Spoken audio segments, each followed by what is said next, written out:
Coa nova normalidade, a Secretaría Xeral pro Deporte deu o visto bo ao protocolo de prevención presentado pola Liga Galega de Remo. Esta aprobación permite que os clubs de remo poidan adestrar no mar tras case 3 meses sen facelo. O máis chocante foi toparnos con que en outras comunidades poderan baixar antes que aquí. Creo que, por decirlo a grosso modo, creo que non pode haber unha diferencia, sobre todo se estamos na mesma fase de desescalada, que no País Vasco e en Cantabria podan baixar e nos aquí non. Esa semana, a ver, non é determinante, pero, bueno, ao final, pues, esas diferencias non as entendemos. Para poder adestrar é necesario que os clubs cumpran coas medidas de prevención. En principio, o club solo o estamos usando do almacenaje de barcos, nós vimos cambiados da casa e nos duchamos na nosa casa para intentar, pois, non mezclarnos moito. E basicamente no club, pois, de 6 en 6, na Traíña, pois, como, bueno, se pode ver onte, pois, baixamos completos con mascarilla.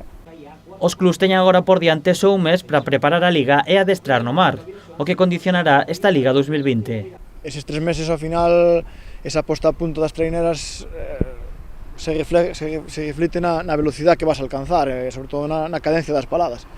Pero, bueno, habrá que adaptarse, todos partimos do mismo sitio, bueno, o aficionado prácticamente non vai notar diferencia de si leváramos 3 meses baixando o mar, non, nós sí, evidentemente. Na Liga finalmente non participarán 8 equipos por medo ao contagio, entre eles a Megrove e Ribeira Feminino. Bueno, a ver, eu aí teño as miñas discrepancias, a ver, medo non hai. Quen non sae non é por medo, é porque, a ver, cando as cousas están ao límite, os equipos collidos con pinzas, xentes, plantillas xustas e tal, evidentemente botas 3 meses na casa, a volta á normalidade, se non tes uns objetivos deportivos claros, é moi difícil. Eu creo que o 95% deses clubs pasa eso. Os que si o fagan deben respetar as medidas sanitarias. Ademais, a Liga fará un seguimento dos remeiros para evitar contaxios. Se está falando de que seguramente teñamos que tomar a temperatura dos remeiros antes de ir para a regata, e na propia regata, pois, a ambulancia que está contratada ou o servicio sanitario que está contratado lle tomará a temperatura a todos e se hai algún caso que non dea nos parámetros, pois o mandarán para casa.